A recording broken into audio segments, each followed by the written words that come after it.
Dans cette vidéo, on va rajouter une pièce supplémentaire qui va jouer le rôle de piston. On y va, donc il va falloir afficher le plan de face. C'est sur ce plan-là où on va faire l'esquisse. Je sélectionne d'abord le plan, clic droit là-dessus et View Normal To pour avoir le dessin sur le plan. On va afficher également un autre plan, voilà le plan de dessus. Voilà, on a bien le plan de dessus ici et même le plan de droite à ce niveau. Donc pour avoir ce point là. Allez, c'est parti. Je commence l'esquisse par la réalisation d'un rectangle par son centre. Ce type de rectangle là. Je cherche juste le point qu'on a ici. Alors je ne l'ai pas. Qu'est-ce qu'on va faire? On va aller dans Use dans un premier temps.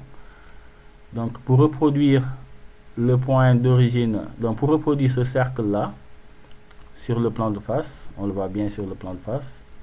Voilà, je reprends ma vue de face. Et à partir de ce moment là, on peut aller dans rectangle par le centre pour prendre le centre du cercle et dessiner le rectangle. On va aller dans dimension pour donner la longueur du rectangle, pour lui donner une valeur de 75. Ensuite pour la hauteur, ce sera plutôt, disons, une valeur de 39. Entrée pour valider. Ensuite pour le cercle, pas besoin de faire la cotation puisqu'on a reproduit le cercle d'avant. Une fois que l'esquisse du rectangle est réalisée et du cercle qui est ici, on peut valider.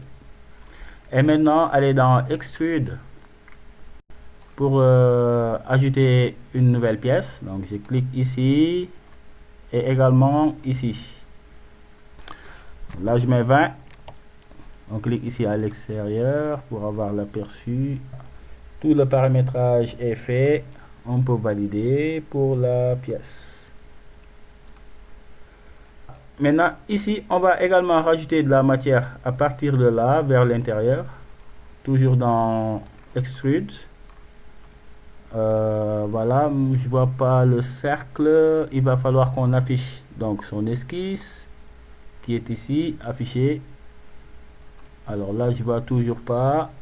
Ça c'est la pièce numéro 4. Donc on va cacher le volume pour juste avoir l'esquisse.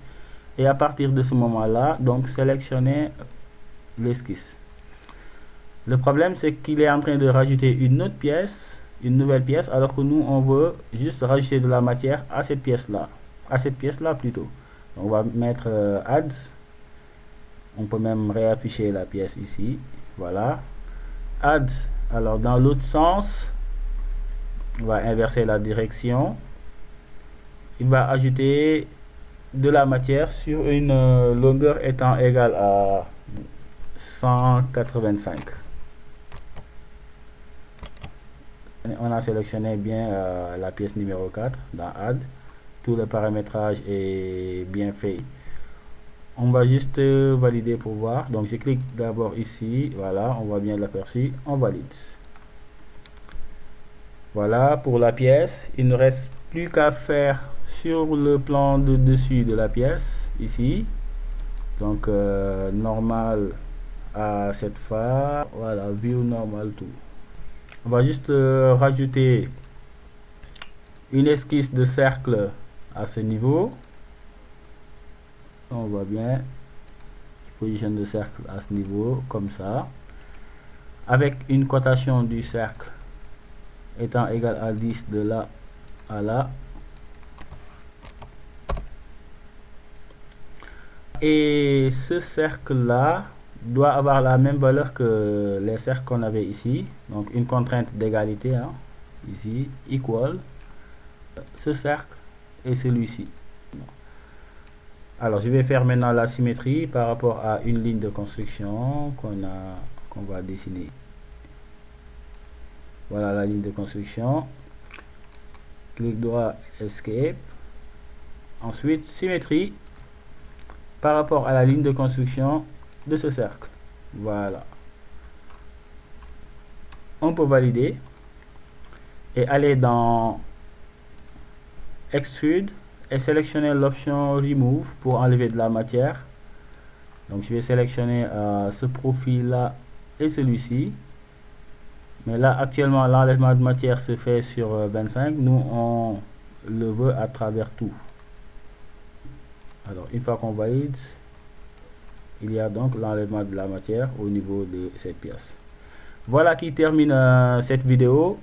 On se donne rendez-vous à la suivante pour maintenant faire la modélisation de la dernière pièce avant de passer à l'assemblage.